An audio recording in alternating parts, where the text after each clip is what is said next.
All right, Hari Om everybody. Gurur Brahma, Gurur Vishnu, Gurur Devo Maheshwaraha, Gurureva Param Brahma, Tasmai Shri Gurave Namaha, Tasmai Shri Gurave Namaha. There's a lot of new people that weren't here last time, so happy New Year to all of you. Really great to be back. And let's do a recap then of what we've done the past few weeks that I was here. So in our exploration of fundamentals of Vedanta, after analyzing questions that naturally come up, why this existence, what am I doing here, who placed me here, all of these questions arise.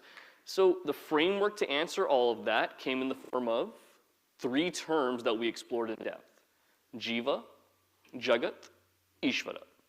Jiva meaning this individuality. And we saw expanded, it's not just for this life here and now, it's holistic. This jiva has taken many janmas in many different bodies throughout time, and it has persisted. The why it's persisted, the how, we looked at that. Now there has to be a field for me to express these vasanas that I have, to exhaust them. Therefore, logically, jagat comes into play. This creation I have available to me. There must be some guardian of this jagat then. It's not just a free-for-all. There has to be some ordainer who has created this cosmos, will dissolve it again, all of that. Ishvara comes into play right there. So logically, we've established these three entities, the interrelationships, and what is my place in all of this. From there, we looked at when it comes to a sadhaka's journey. That jiva who is letting go of his jivatva, meaning that jiva who is going through this process of exhausting vasanas so that there is no more birth. What is that whole process? What are the qualities necessary for it? Now, this is where we would be hung up. To have a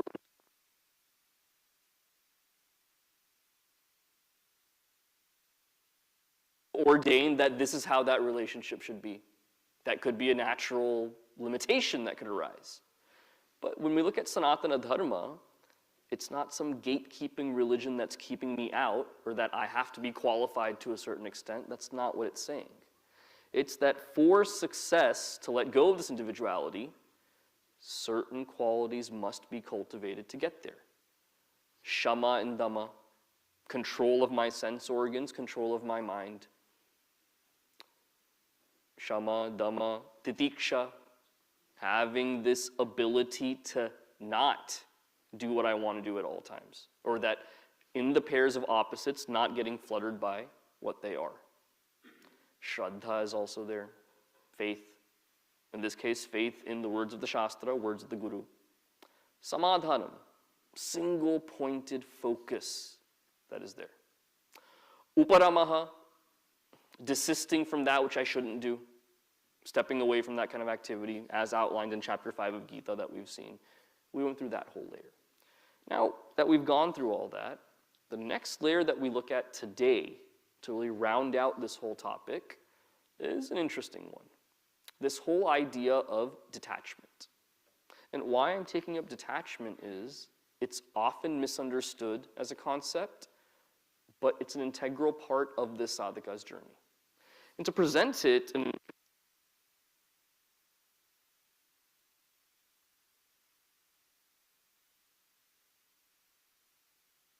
things he said. I think my battery may be on the verge of death. Maybe. Let's see how it goes. So detachment. Now, the first sentence of this essay is, Vedanta is a religion of detachment. So we're saying fundamentals of Vedanta. Gurudev has compartmentalized all of that into one single bucket, that this religion is all about detachment. So it must be important then. Then he goes on to say, to detach ourselves from that which is false and transitory, to attach ourselves to what is real and enduring, is the way and the goal in Vedanta. The next 1 hour will be just about this one sentence. Haribhai, is it that you don't have any preparation or anything else? That's why one sentence for a whole class? Maybe. That could be true. But the real reason being, there's so much profoundness in this one sentence. We can unpack it in so many different layers. So what is Gurudev saying then?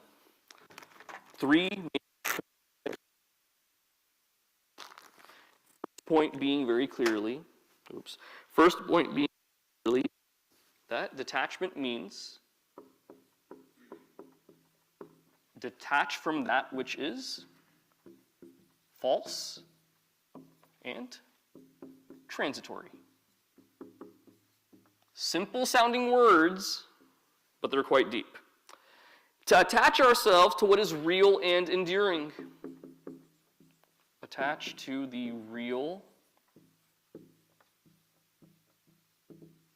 enduring.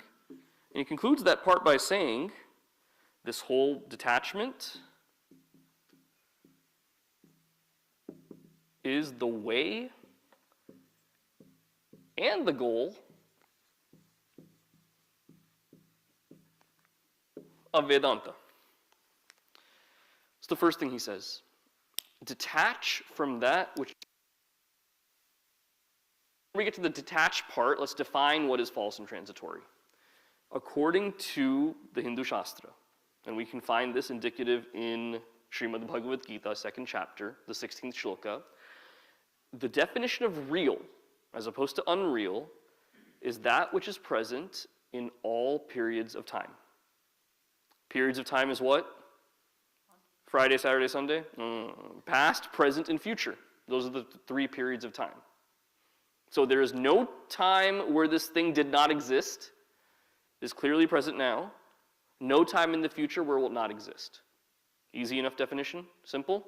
All right then, point me to something in this world that meets that definition. Is present in the past, present, and the future. Definition was easy to understand. This should be easy too. Come on, point me to something. Because if we're giving a definition that's abstract without saying that this meets that definition, what good is that definition then? It's simply something that's a fugazi up in the clouds, has no relevance to me. But the problem is we can't point to anything like this in the world. Anything from the sharira to anything that is made up of any of these elements has a date of creation, therefore has a date of expiration as well. That's a problem that we run into now. So then, to see an example of what this is, we have to go to Shastra again. If that's the definition of real, it's given that the Brahman, substratum of everything on which everything is built, that is the only real entity. Everything else is false and transitory, constantly changing. Now, second part we look at, attached to that which is real and enduring. Now again, we come up with a challenge here again. That which is supposed to be real and enduring that I'm supposed to attach to, I don't cognize it at all. This substratum that we're speaking of is akriya, without any action. Nirguna, without any attributes. So let's say, okay, we can't access it with our sense organs. At least can we think about it intellectually then? So if the challenge is, close your eyes and think of that which has no attributes. What the heck? How? There's no way. So the definition has put us in a hole already then. Does that mean anything in this world that I'm attached to is a wrong attachment then? Yeah, I guess so. That's where it's going. So when the definition of real and enduring is given, that means that it has to be something I work towards. But for what purpose then? Now think about it from the standpoint of jiva. We looked at it from a jagat standpoint, now the jiva standpoint. Suppose I ask, where do I come from? Where do I come from? This is a very basic question, but a very deep question as well. Where, sometimes someone makes a statement that's super profound. The hilarity and the profoundness you only understand later on when you're thinking about it, not in that moment. So I was in temple in India once. This was when I was a teenager. And I don't know, for some reason in India, looking at my face, they can tell I'm a foreigner. Without me saying a single word. Do I just have a foreign-looking face? Is that what it is? Yeah? Okay, if you say so. So, in this temple. So he's explaining in English then, seeing my face. Then he said something. He said, Mother is the truth, father is faith, is what he said. Yeah, some of you got it. In the moment, it didn't really hit me. I was like, cool. And my dad was later in the car. He's like, did you understand what he just said? Mother is the truth means I know I came from my mom. A proof. Father is faith means, as she said, that's your father. That's how the faith you're going off of that is your father. So father is faith, mother is truth. Now, where did I come from? That's the most basic place I can say I came from. Product of my parents. Go deeper than that, however. You can go lineage. They came from them, came from them, came from them. Okay, that's one way of looking. Now, if we think of this whole idea of cause and effect, however, we can use an example to look at it a different way. Say that we have an assortment of things made of clay in front of us. There's a pot that's made of clay, a plate that's made of clay, a ladle made of clay. Each has its own utility value. Based on that utility and function, we assign it different names. And we say clay is the cause, the pot is the effect. But logically, if you think about it, is the composition of the pot inherently different from the clay? If I were to say, pointing at the pot and say, this is clay, am I wrong? I'm not. That's essentially clay. So this idea of an effect you can take away because it hasn't really changed its inherent nature. The clay becomes clay, you can't say that. So effect is gone. Now, if an effect is gone, can you call the original thing a cause then? That's like calling a brahmachari a father. It doesn't work. If he's a father, he ceases to be a brahmachari at that moment. So there is no cause-hood either, because the effect-hood is taken away. Now, when that happens, we find there is no such thing as a cause. There is. We can use a similar kind of logic when it comes to my own being. Those 5 elements, simply modified in a different way, what I am now, but I'm not that. Now, if I escalate and think back, there has to be some source that I come from that is permanent as a substratum for what I am.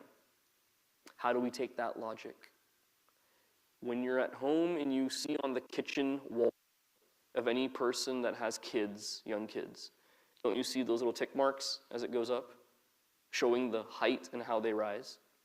Now, the fact that it's only on one wall there, you can see how the height has changed over the months and the years. Now imagine that family doesn't use one wall, they use different walls of the house. So on this wall, one time, 2 years later on this wall, one tick mark. You can't track the changes right there. There has to be a permanent, constant, consistent substratum to track what these changes are.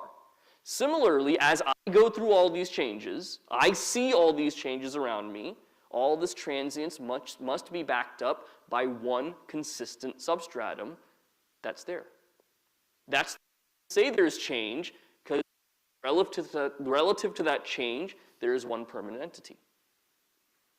Now, going through all this logic, you can say Hari Bhai still doesn't answer what should my priorities be? What's the thing about this detachment then? All right, let's look at it further. The kids presented today so well on attachment, right? It brought back memories because when I was in 6th grade, this Gita Shlokas 2.62, 2.63, I had to speak on what we do in class there also. So I remember as a 12-year-old kid, I took the example of a video game on stage. You want a video game, your parents say no, you think about it so much, and eventually the story went to, and then you perish. So I effectively told the congregation that, you're attached to a video game, you don't get it, you die eventually. It's how you escalated that. But think about those daily attachments that we have. Sometimes we have our camps at Mangalam and adults come, right? So you see there how many attachments adults actually have. Because first when they get there, they're expecting like a single room or something. I don't know how they expect that. We don't promise that ever. You're in a cabin with 14 other people. If you think your spouse snores, dude, if you're in a cabin with 13 other people, that's a real snore right there. So then they get there and they say, oh, the bed is lumpy. Oh, it's too loud here. Shared bathroom, I had to wait. All of these different things come up, which is why it's much easier to have a kids camp than an adults camp. Adults always ask, Hariji, why don't you have camps for us also? I say, dude, this is why I don't have camps, because I have to hear all this afterwards, or during the camp, or before the camp, or something. Now,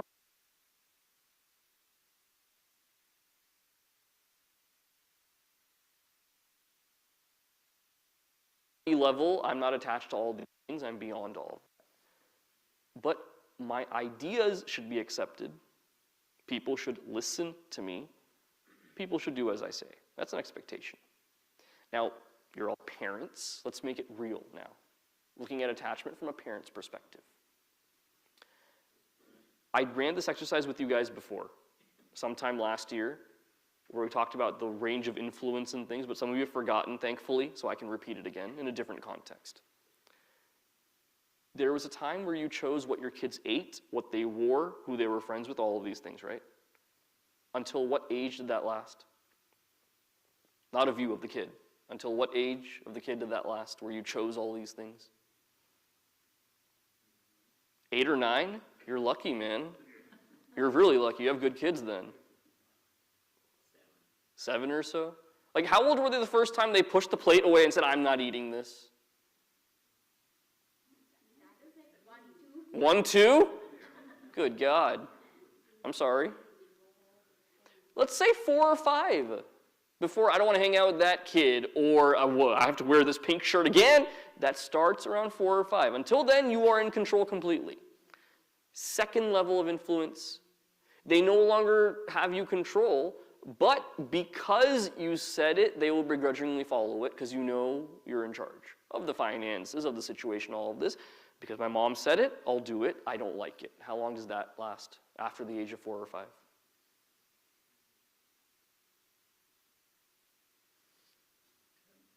10? 9 or 10? Okay, so about 5 more years. One more layer after that, where my parents have said this, I don't agree. I'm not going to do it, but I'm going to act like I am doing it so that at least they stay off. I'll say, yeah, whatever. That shuts them up, and I'll do what I want. How long does that last? Rest of your life. I'm glad you said that, because other people in sessions have said, oh, that lasts till like 20. I said, okay, you guys are all 40, 50, whatever, right?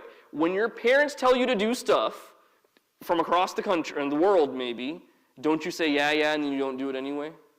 So it never ends. That still lasts. So from a parent's perspective then, until what age is that influence actually there where you can mold a personality, mold their mannerisms, mold how they treat others and view others, till what age is that impact and influence actually there? 4 or 5 only? Anyone a bit more optimistic? Into their mid-teens. Until even 16. That openness can be there, where this is how we treat people, this is how we view the world, that can happen. Because whether you be all these different areas of life, 16, 17 is when those thoughts really begin and get solidified at that point, based on what they've been seeing around them in their environments, what they've heard from their parents, all of that matters then. Now, what I want to get to is, given the fact that your parents also know that until 16, 17 is that influential molding stage, after that, they are like clay that is baked in the oven. They are what they are. Are they still attached to their views when it comes to how you do things? What kind of parent you are, how you handle your finances, how you spend and allocate your time, what you prioritize? Don't they still have that attachment of trying to influence that with you, knowing that you're beyond that stage? Yes. Knowing this, because you aren't ordinary people, you've seen your parents go through this, you attend Satsang for God's sake, all of this, knowing all of this, can I logically say that you guys will not have any such expectations or attachments when your kids come of age? I can safely say that, can't I? Why not? We know intellectually, though. We know this intellectually, yet we still will be attached as parents at that time. Why is that then? Because for parenting, if it's so basic where, no, we inevitably will be attached, why all this talk of detachment then? Isn't it real now? Isn't it so hard to see now? That this detachment part is the hardest aspect in anyone's life. We get used to something being a certain way, that attachment will build. Which is why people say to me, as a brahmachari, life must be hard, loneliness, this, everything. I thought to myself, dude, because I have my things in my house the way I want them. Everything is set a certain way. I have no one messing with those. My schedule is my schedule. God ruins it sometimes, but my schedule is no other person to tamper with that at all. As grihasthas, you all have it harder. Having to deal with one other person's emotions, one whole family's situation. Detachment becomes easier in those kinds of realms because you know nothing is permanent. The mentality becomes, I will be happy if ... If I have this next thing that I don't have right now. So here's a way to test that. Will I be detached? How do I gain this detachment? One way to test it is the following. Think back 10 years, or when you first came to this country, whichever one is sooner. Think back to that time. What was that one thing you wanted the most then, that you were really attached to, that now you laugh at, saying, haha, how could I have gone after that thing? Is there anything that comes to mind? In one session, someone said driver's license. First moving to this country, in Texas especially, if you don't have a driver's license, it's like you don't have legs. You can't go anywhere. So until they got that, and now they're like, I was silly for pining after that so much. Is there anything that comes to mind that years ago you thought, if I don't have this, I can't survive, and now you're laughing about it? Credit card, okay. No, when your daughter starts spending it in college, that's when you start crying about credit card. Yeah? Work visa extension. I know people still, the anxiety right now. Anything else? Piche vale. Cheap seats. Anything you laugh about now that you felt attached to back then? When you come as a student, everyone's buying a second-hand car. Yep. I know my roommates bought a car for $500. I know how he bought it. At that time, it was a big thing. If I could buy a $500 car. Even if it starts like, that's how it starts, right? But still, we want that so badly. Now the test here is, think of yourself right now in, good God, 2025. I can't believe I'm saying that. It feels like 2024 started yesterday, man, and here we are in 2025. Looking at yourself in January 2025, what is it that you aspire for right now that you think you'll laugh about in 2045? That's a long way to think ahead. What is something you want really badly now that you'll laugh at yourself for in 2045? Anything come to mind? Because detachment is that, right? Being able to see these things, desisting from it. Is there anything that comes to mind?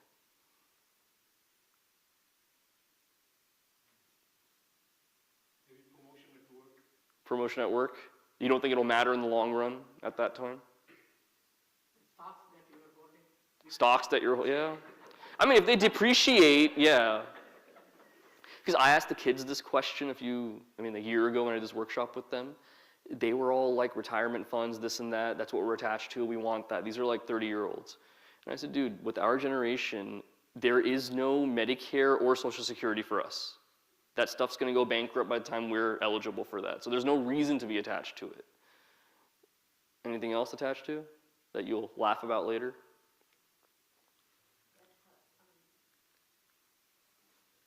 Oh, no, please. You halfway said it. You have to fully say it now. Something like graying of hair. Right now it's Yep. I know the feeling, trust me.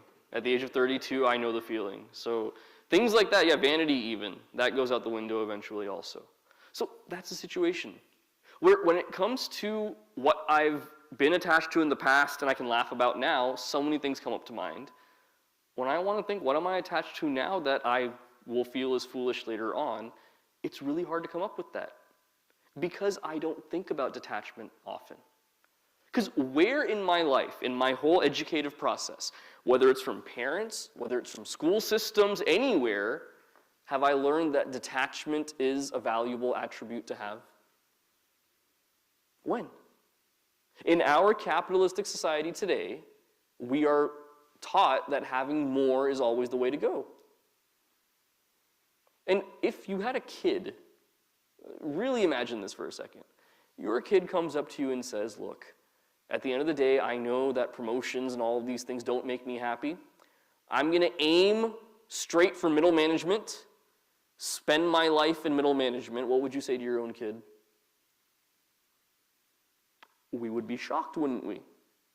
Because we say aspire for the highest, this and that.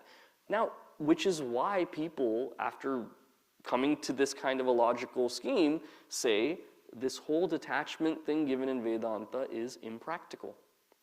That it may work for someone who is completely removed from what society's needs are, but for normal people like us, it's not possible. And then Vedanta gets a bad name for that, and it becomes moot. However, one other way of thinking is, whoever said that the priorities that society has, why are we trying to fit Vedanta into those priorities? That's the situation that we find ourselves in. Where instead of seeing what the Vedantic lifestyle tells me is the right way to go, I keep trying to fit this square shape into a round hole of what society's expectations are. That's my first fatal flaw that I make. Now I'm going to the third point right here. Detachment is the way and the goal of Vedanta. This is the most interesting part of this. Think about, okay, you got in your car today. If some of you come from the Valley Ranch area, you come from a certain way. Some of you from South Lake area, you come a certain way. If you're like me, I come from North Dallas, right next to Saket, I come from a certain way. So whether we take George Bush or DNT or however we get here, Chitrakoot is the destination, that's the goal. Whichever road you're on is the way. There's a demarcation, there's a difference between the two. The way is this, the goal is that. Here, detachment is the way and the goal. That's the name of both. Show me any other endeavor in life where the way and the goal are the same. It seems illogical, doesn't it? Because the journey that I take is to some goal. It's not some aimless journey. But the beauty of what is written here is, say at some point, I feel, man, I have such a calm, serene mind. My desires are so under control. I have reached the goal of detachment. The moment I say that, what am I attached to? The goal of detachment itself. If I say, I have reached the goal of detachment, what am I still attached to if I say that? This very entity in this intellect and mind. Look how great it is, look how amazing it is, look what it's overcome, look how it has no desires. I'm still attached to this entity. But as long as I keep saying I'm on the way to detachment, the way and the goal are the same, that kind of hubris never sets in. Attachment to even this mind never sets in. I'm always trying to let go. That to me was the most beautiful part of this. Now, before I go further, one more layer. Any questions or thoughts or objections or anything at all? You guys are uncharacteristically kind of chilled out today. Yes? I was just wondering right here, how do we define attachment, and how do we define attachment to? Are we really define attachment as attachment to materialistic pursuit, or are we, the notion of attachment also includes something that I would want to do to really fulfill my sense of purpose in life? Hmm. So, for example, if I may give an example, restoring the family deity in my village is something that I'm very attached to. So I'm attached to that cause. So that's why I just wanted to get some clarity, if I may, from you. When we talk about attachment, what is that, the attachment to that end point that we are talking about? Just materialistic pursuits. So one example is material, but the most basic definition of attachment is their insistence on the presence or the absence of an entity.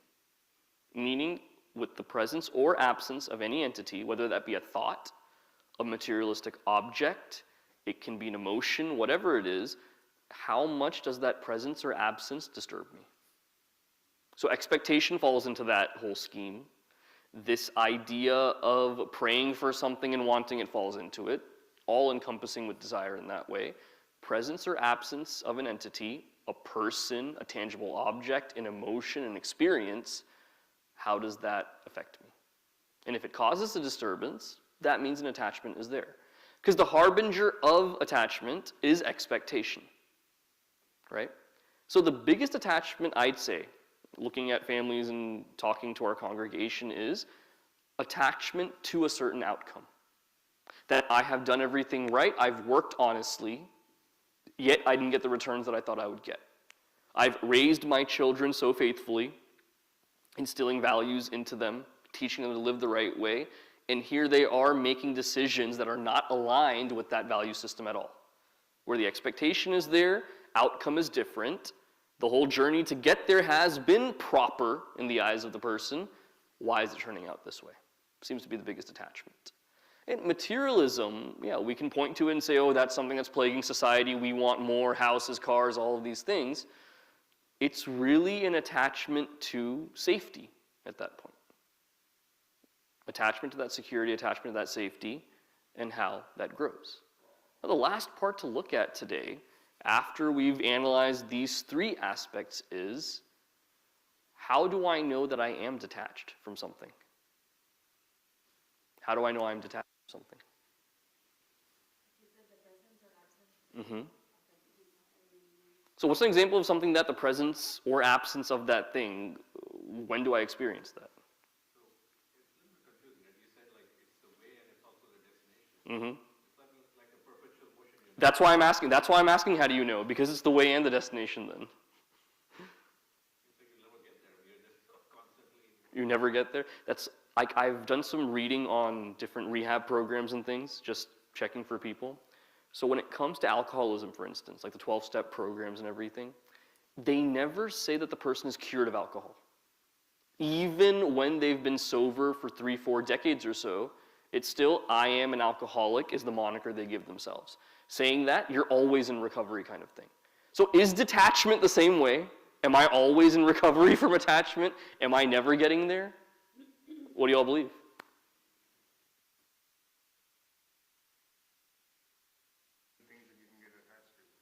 But then when it talks about description of the jnani, the one who has this knowledge, it said very clearly detachment is that first attribute that's given to them. So either, it's got to be one of these two. Either the Shastra is true in what it says that, yes, there is an eventuality where detachment is there and that person is learned, or that's actually a lie, and like a recovering alcoholic, I'm a recovering attached person trying to let go of that my whole life. One of them has to be true, right? It's almost like this. So that I've heard this, there are two statements in Shastra. One says that a lot of practice, you can understand God. There's another statement which says that you can never understand God. And so they say the way to understand that is when you come to the understanding that you can never understand God, that's when you understand God. So maybe some. So the way you understand detachment is by knowing you can never be detached completely.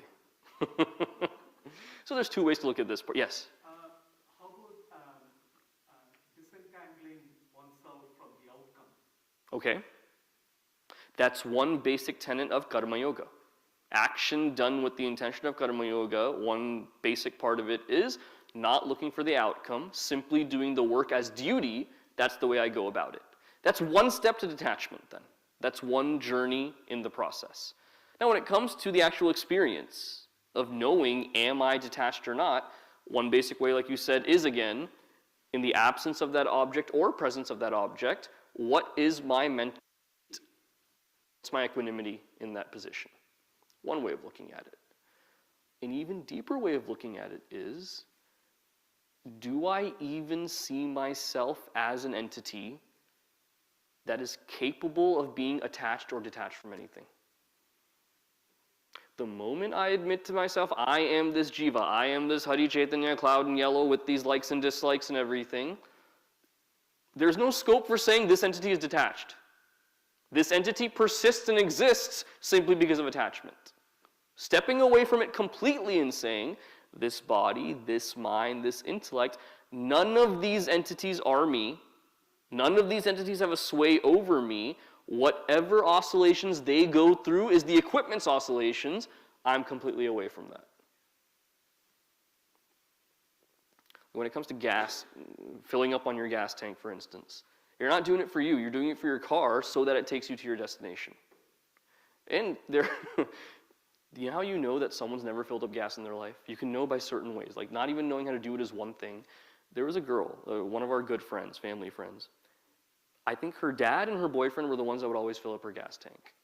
It's to the point where she was 17 years old. This is important. 17 years old. We pull up and we were going somewhere and she said, "Oh, I need to get gas." I said, "All right, let's stop over here." And then I told her how to do the credit card. She's pumping it and she's saying, "Oh my God, why are the numbers moving so fast?" And I was like, "What?" This was back when gas was $4 a gallon when I was in high school. I'm like, "What are you talking about?" Like, "Oh, the numbers are moving really fast." I said, "Yeah, that's how much it costs to fill it up." And she said, "Wait, I thought when it said $3.49 or $3.69 or whatever on the thing, that's how much you pay to fill up your car." And I said, "No, sweetie, that's not what that means. That's for 1 gallon of gas. Your car takes many more gallons than that." That was like a shock to her. She said, "Oh, now I see why people were complaining about gas prices this whole time. I just thought, hey, $3.69 to $4, what's the big difference? I didn't know it was per gallon." This girl was 17 when that happened. First world problems. That's why you shouldn't call your kids too much. Point of me telling that story is where we don't even know sometimes when it comes to an attachment like a car needing gas, for instance. That is to make it go to serve some higher purpose. Similarly, when this body, mind, intellect entity has attachments and cravings, what is that for? What's the higher purpose of it? Because again, the equipment of the car demands that gas to serve me eventually. This BMI entity that is hoarding these attachments left and right, what entity is it trying to serve eventually?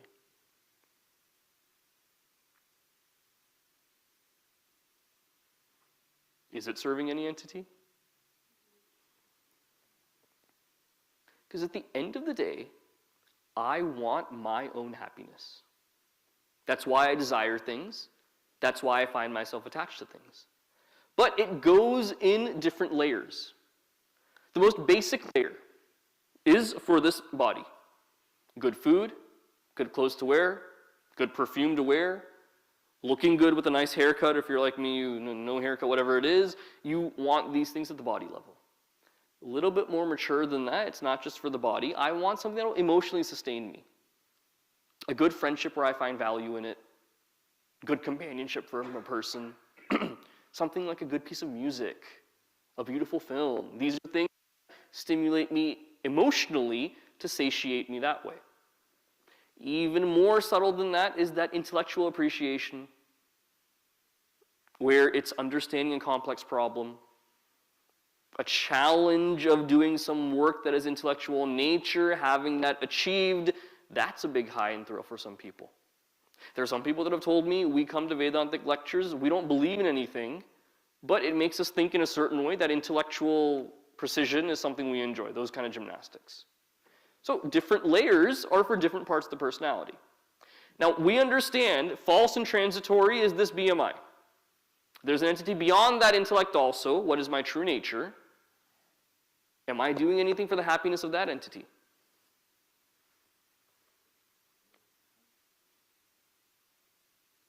Can that entity be happy or unhappy? It can't. It has no attributes to it. Where is happiness or unhappiness of that? So again, the original question, all of these attachments formed by likes and dislikes, what entity am I trying to make happy with all of this?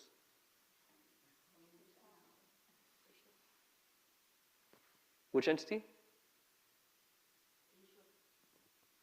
Bhagavan is not happy by my attachments.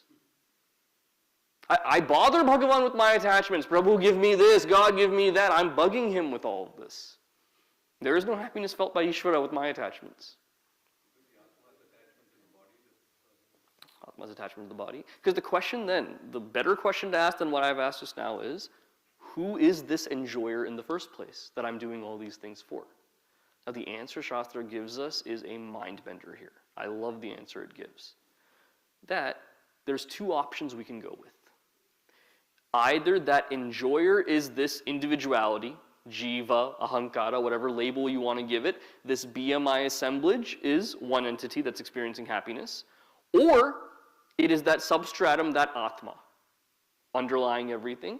That is what is the experiencer of happiness, sorrow, whatever. That is the experiencer. Now, the first argument of this BMI assemblage is the one that's experiencing it. Without that spark of consciousness from that substratum, this is just jaravastu, dead body, it's nothing more than that. What enjoyment is it having, really, on its own? It's not experiencing anything.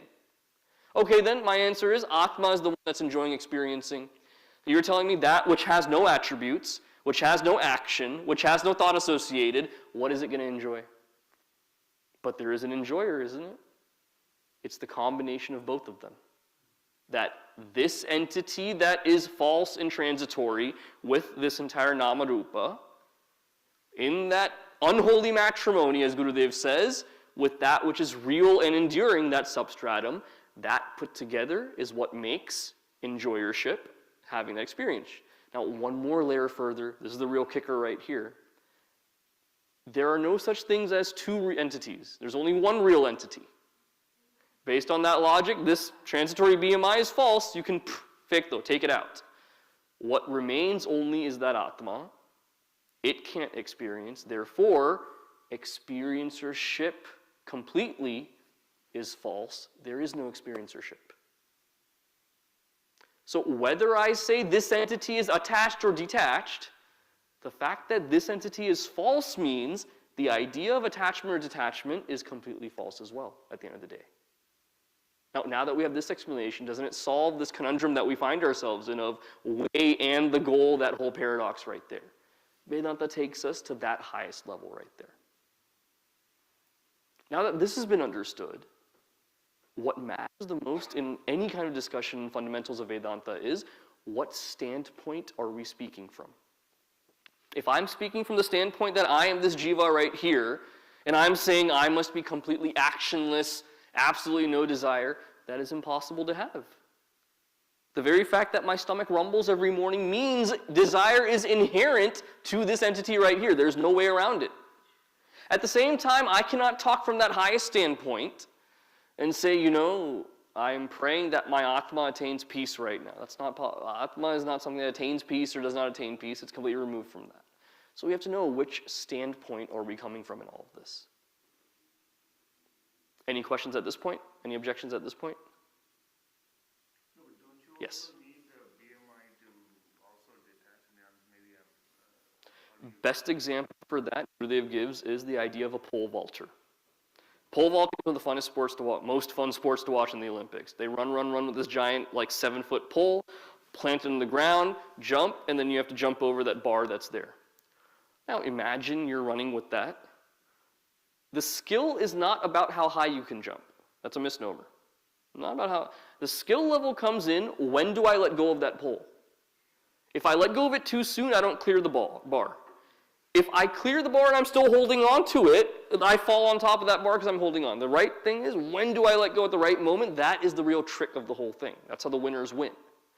Now, just like that pole vault example, this BMI is a tool that I use aiding me in this process of detaching.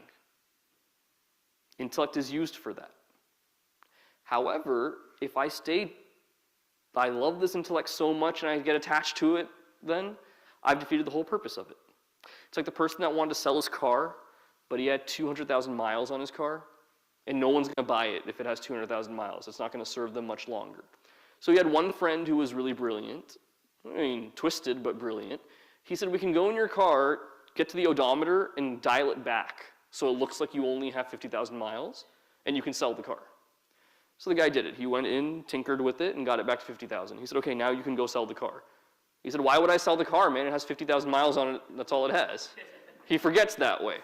So equipment can be manipulated, but just because equipment has been improved to some extent, I cannot get attached to it and then say, no, there's only 50,000 miles, so what am I doing selling it away? Why detach from this thing? This is so great.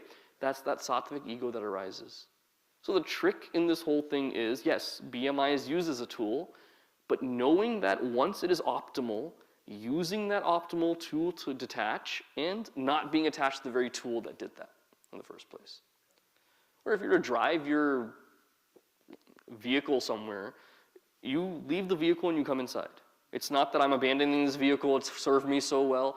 Your goal is different from what that whole journey was right there. Yeah. So with that, a lot I put on you in one session. So it's good to think. But before we go then, there's enough people I want to do this today. Meet someone new in the session here today. Last 10 minutes. Discuss just what brought you here. How old are your kids? If you don't have kids, you're an empty nester that comes here. Hey, J-Ho, more power to you. But just meet someone that's new here. Okay, can we just mingle for a little bit and do that last few minutes? Okay, we'll conclude then. Om Shanti Shanti Shanti Hari Om Shri Guru Bhyo Namaha Hari Om.